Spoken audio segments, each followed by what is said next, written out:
This Week in Richmond is made possible in part by the Virginia Education Association. An investment in teachers today will pay dividends tomorrow. Dignity Memorial. The Dignity Network provides professional and compassionate funeral, memorial, cremation, and cemetery services throughout the Commonwealth of Virginia. Virginia Hospital and Healthcare Association for jobs, the economy, and public health, committed to advancing health and economic opportunity for all Virginians. Virginia Tourism Corporation, promoting why Virginia is for lovers, lovers of wine and craft beers, the outdoors, beaches, history, music, and more. Fall in love with Virginia at virginia.org. Additional support provided by these sponsors.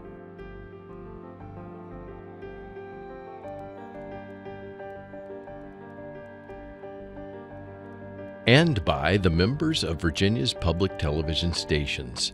Thank you.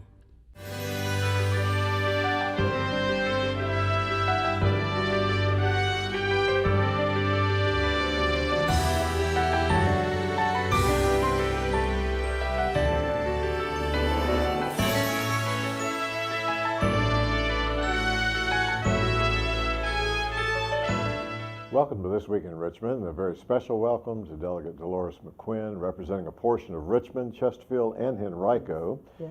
We're not going to talk about all your committees, appropriations, and everything else, but we really want to talk about a House Joint Resolution.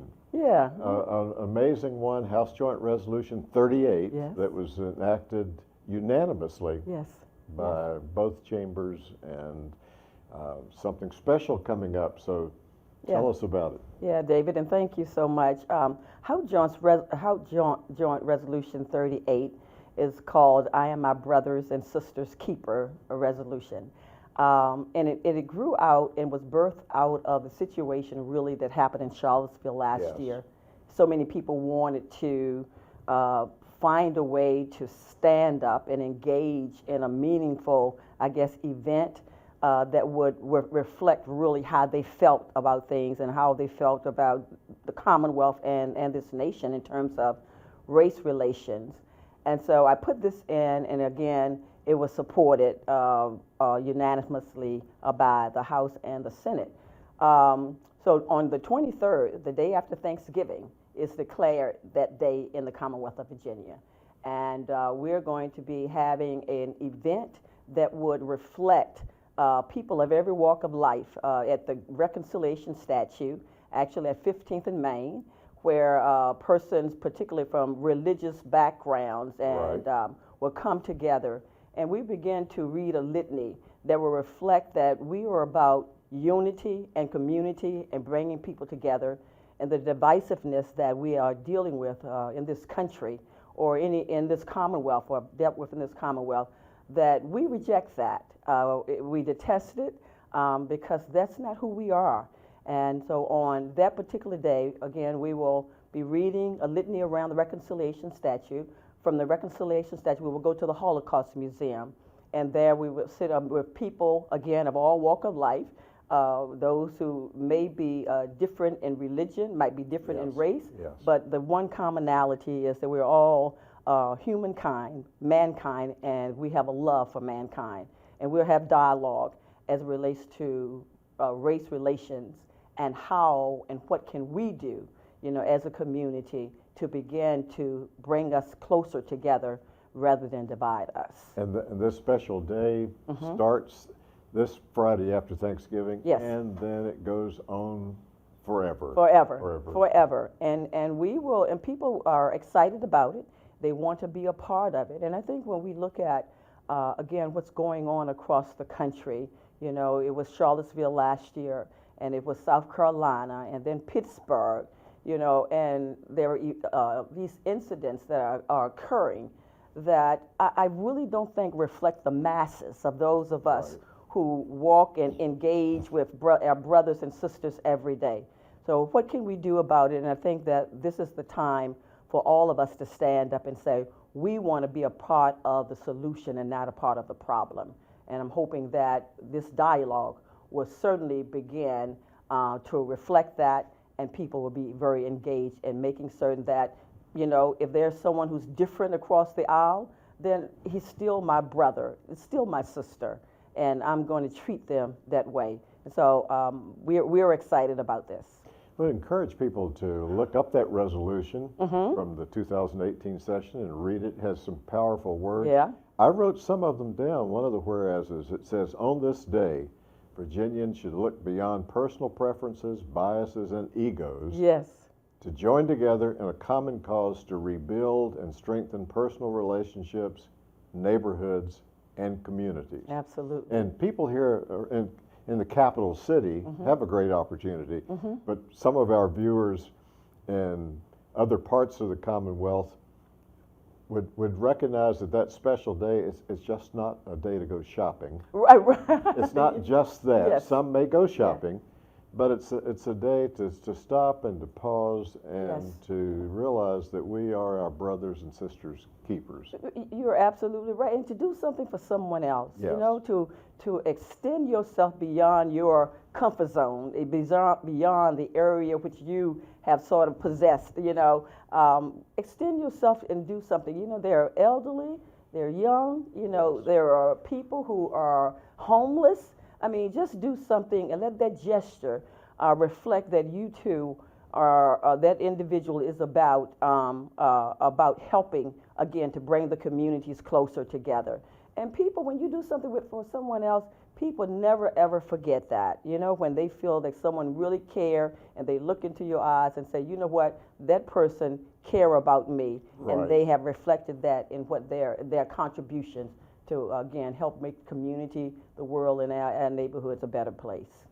Some people that are seeing this, again, from the eastern part or the western part of the state or the northern part might say, we should have something like that in our community.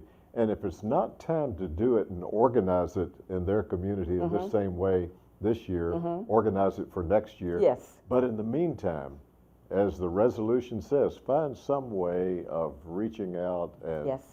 to someone with a word and an act of kindness on Yes. this day. Yes, yes, and we're going to be doing that. And then there is an effort to being made to sort of do a web, you know, bring people in, you know. Right. Exactly. So we're trying in every way to reach certain parts of this state and have someone who may be able to engage in the discussion. So we're working very hard, but it is all about being kind to one another and accepting people, not tolerating them, but accepting them for who they are. Delegate Delores McQuinn, we could talk about many other subjects, but Yes. on this day we're talking, Yes. you're going to Harrisonburg for Yes. the House Appropriations Committee retreat. Mm-hmm. Our viewers are now seeing this show right before Thanksgiving and before this special day, Yes. my brother and my sister's keeper, Yes. the day after Thanksgiving. So thank you very much for highlighting this and letting people around the Commonwealth know about it. Thank you for having me, and happy Thanksgiving to you and to the viewers. Thank you. Thank you very much.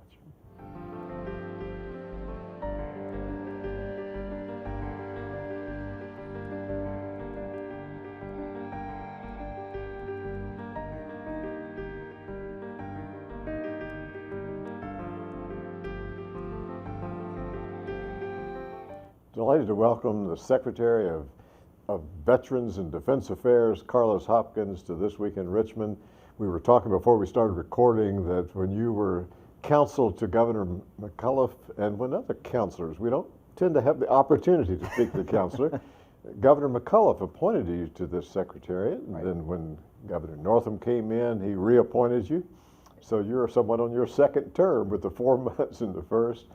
And all of the veterans and defense areas, and a graduate of the Citadel and of University of Richmond Law School, a great deal of law practice here in the Richmond area and private practice and with the city, and then coming into the governor's office, and now as cabinet secretary, and really interested in talking with you about your secretariat, about what's happening, any news, and we're having this conversation just right after a phenomenal celebration of Veterans Day on Sunday, and then on Monday for some people, and here we're talking on Tuesday of this Veterans Week. So never forget. Right. Yes. Well, thank you, Dave, and I'm very pleased to be here. As you referenced, we've obviously known each other for some time, and my position as counsel was always, if counsel's explaining, there's probably something bad happening. Right. So I'll just stand behind the governor and Yes. advise. But no, I'm very pleased to be here. And as you mentioned, Veterans Day, of course, is a special time for us, especially for me. I'm the son of a veteran. My father served 30 years in the Army. My grandfather served in the Korean War. And so it was a great privilege when Governor first McAuliffe and then Governor Northam asked me to serve in this post. But Veterans Day, it's been a busy time. Yes. A number of engagements around the Commonwealth over the past few days. We'll be attending another one this evening out in Roanoke area. So I've enjoyed getting out and talking to our veterans. As you know, here in Virginia, we have over 720,000 veterans, one of the largest percentages in the nation. And we're proud of that. We're proud to be in a position to take care of those men and women who've served us. And so that's going to be my goal for the next 3 years, to make sure that the Commonwealth is doing everything it can to fulfill that sacred obligation. Now, the people who know you, and some people in the Commonwealth may just be meeting you, that you're one of those 750,000 veterans. I am. Going back to 1990. Yes. And then continuously, even from the National Guard after your time in the Army Reserves. Yes, I enlisted back in 1990, and I enlisted because I thought I'd be able to go to Desert Storm. But there's this little thing called boot camp that you actually have to complete before they just send you off to another country. But I did enlist in the reserves. My first unit was in Charleston, South Carolina, which was convenient since I was still a cadet at the Citadel. And then when I came to Virginia for law school, I transferred over to the National Guard.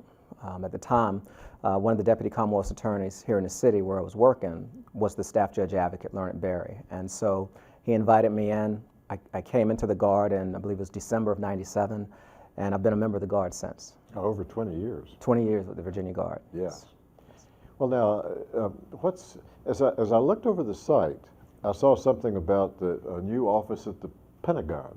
Yes. That was taking place. So that's, some people, I think just in the last month or so that's happened. Tell us about Just in the past 2 weeks, in fact. So in January of this year, we were really pushing to open an office at the Pentagon. And we had great collaboration with the Department of Defense, with the Veterans Administration. Our position was, obviously the Pentagon is in Virginia, and we have a DMV office there as well. Oh, is that right? We do. Okay.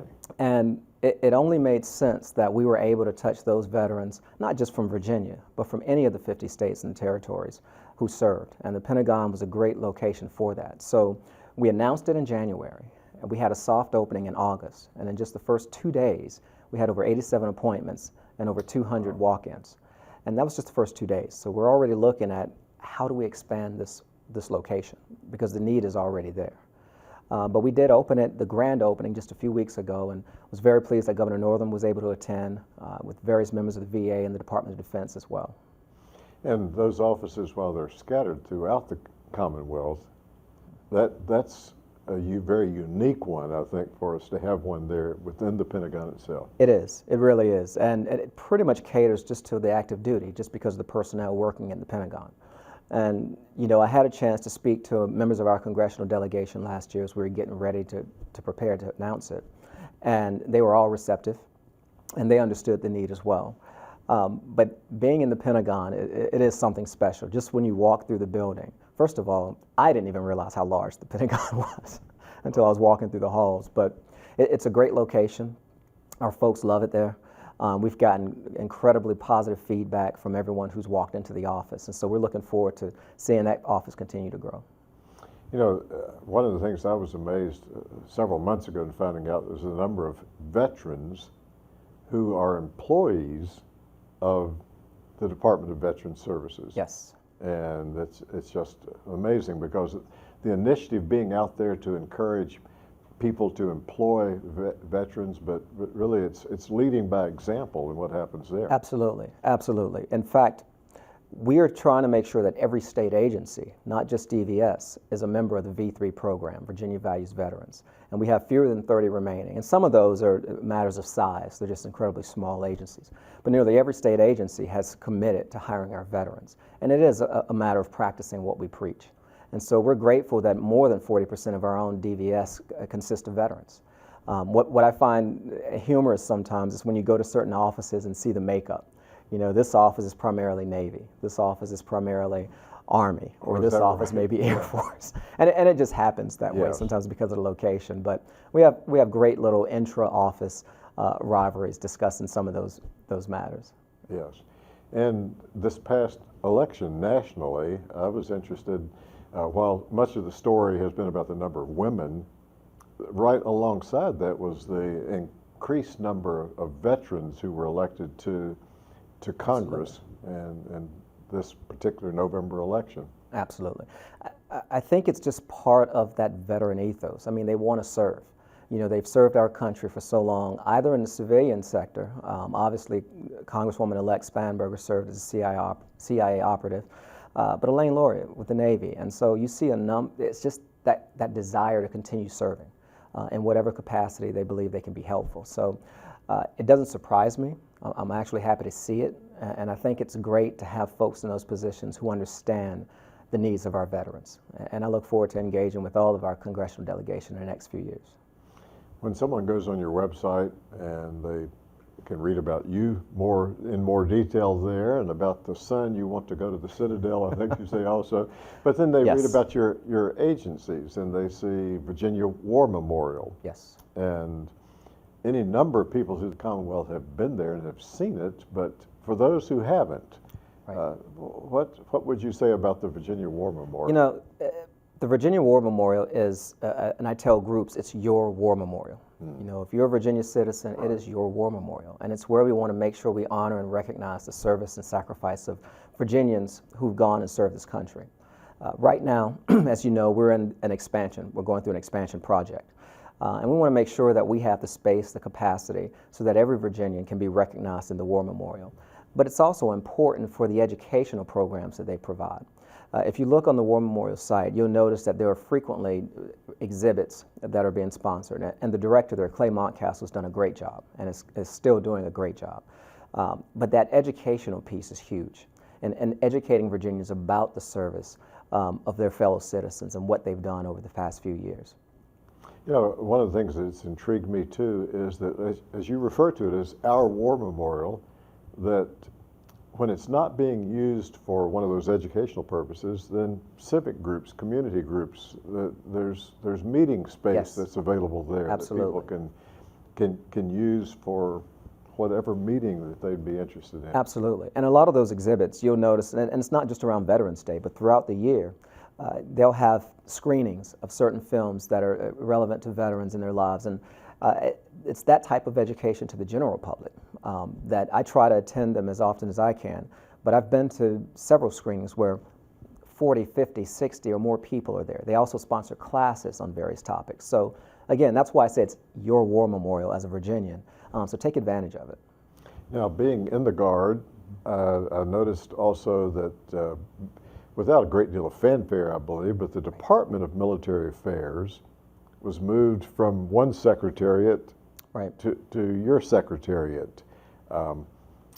Explain that, and what was the real value? Right. The way we were established just prior to the governor signing Executive Order 20, Secretary of Public Safety and Homeland Security had the National Guard, of course, and of course is charged with the disaster response. Right. So the first thing we want to make sure that we weren't going to impact negatively Virginia's ability to respond to disasters. But it was also important that I chair Virginia's Military Advisory Council. I'm also in constant communication with all of the commanders and the installations around the Commonwealth and working with them and working with the local communities. By statute, the Department of Veterans Services is already charged with taking care of the benefits, the educational opportunities, the transitional opportunities for our military and our National Guard. And so it was in an effort to streamline that line of communication. We believe that we could move the Guard over to my secretariat, provide those services more directly, more efficiently, without negatively impacting our disaster preparedness. And so I had occasion to reach out to members of the General Assembly to speak obviously with the governor and the staff and explain what it was we were trying to do. And they all saw the value in that. So when I engage our congressional delegation or our state delegation, it doesn't require that I go back to the Secretary of Public Safety, who then has to communicate with the TAG and then relay it back to me. I can have that one-to-one conversation with the Adjutant General.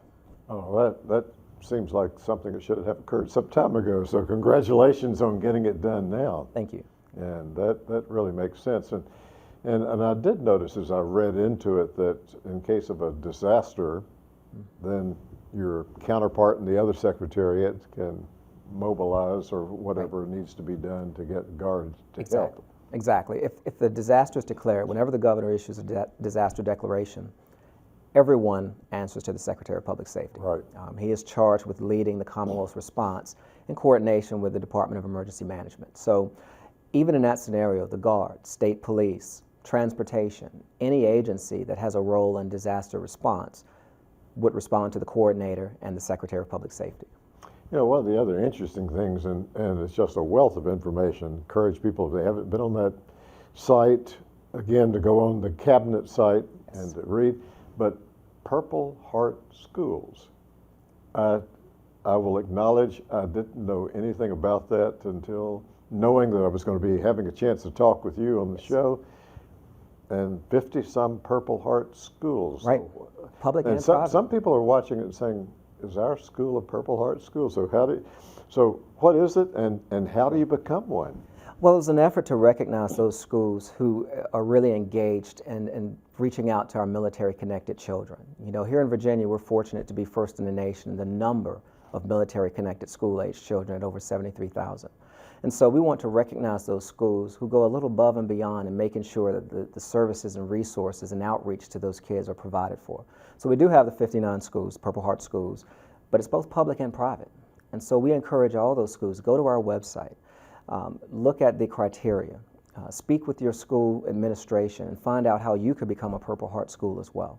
You know, it's an initiative that, you know, the state of Ohio launched some time ago, and we worked closely with them in developing our own program. But this is another example of how, you know, we collaborate with all of our partners and stakeholders in the Commonwealth. You know, there is an interstate compact for the educational opportunities of military children. And former First Lady Dorothy McAuliffe is a member of that as well. And our new State Superintendent of Instruction, James Lane, is also, he chairs that board. So we work with that agency, and that's what led to the development of the Purple Heart School designation. My hunch is that most of them are in areas where there's large numbers of active military, but speak to those who may be in areas where they have large numbers of veterans, but they don't have many active military. Are they also eligible to? Absolutely. And in fact, there are a number of schools in Central Virginia where, other than Fort Lee, you don't have a number of installations. Oh, is that right? Yeah. So while there's certainly a number of schools in the Tidewater area, but there are also schools in Central Virginia, and we'd like every school in Virginia to become a member of the Purple Heart School. So it's not tied just to those locations with a high number of active personnel, because again, when you have 700,000 veterans, you're going to have a lot of military-connected school children. And then you have your guardsmen and your reservists as well. And so we consider them and when we look at these programs also. I know in higher ed, there's some category called veteran-friendly schools that are there, but I guess what you're talking about in the Purple Heart, it's really more it's really secondary. About school-age children. Yeah, school-age, Mm-hmm. school-age. Well, before our time would run by and we would end the conversation, and you might say, well, I thought David would have asked me about this. What's some other topics that you'd like to mention? Sure. You know, one of the big topics that we've been working on since I came in is how do we address the issue of veteran suicide? You know, last year, the city of Richmond became one of only a few in the country to join the Mayor's Challenge. And working with the Substance Abuse Mental Health Services Administration and the Veterans Administration, we've partnered with a number of stakeholders around the city to come up with plans to address veteran suicide. You know, last year the numbers were 22 a day nationally, and then it's come down somewhat to about 20, but it's still 22 high. So we became a part of that first to lead that effort. But just this past week, the governor was able to announce that we've also been selected by those same two agencies, the VA and SAMHSA, to be a part of the Governor's Challenge. And this is a state level program. And so I will serve as the lead for that entity, working with my commissioner and John Newby, as well as other stakeholders, to see if we can come up with a plan to address suicide here in the Commonwealth as well. Because it is a concern. And what we're seeing, the greatest concern is that age group of 18 to 34. You know, our younger veterans. Right. Then it's the 55 and older crowd. So when you look at the disparity in the ages, on the one hand, it may be easier to show a service connection for that younger crowd, but it may be a little more difficult when they're 55 and older and there's a greater distance in terms of the time in which they serve. So we want to look at all of those factors and see what we can do here in the Commonwealth to address it. Well, I look forward to having another conversation with you to talk Absolutely. more about that and other matters, but thank you very much. Well, thank you for having me.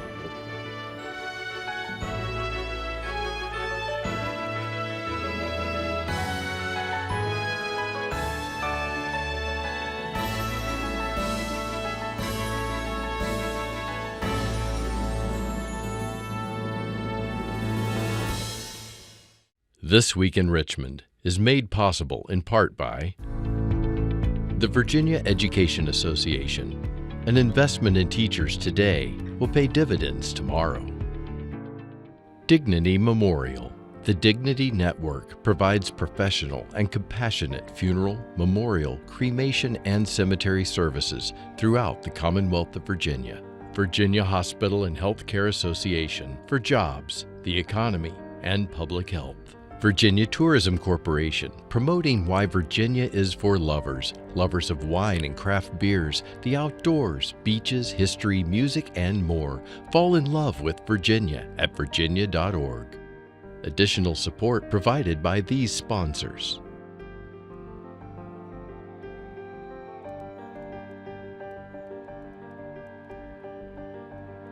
And by the members of Virginia's public television stations. Thank you.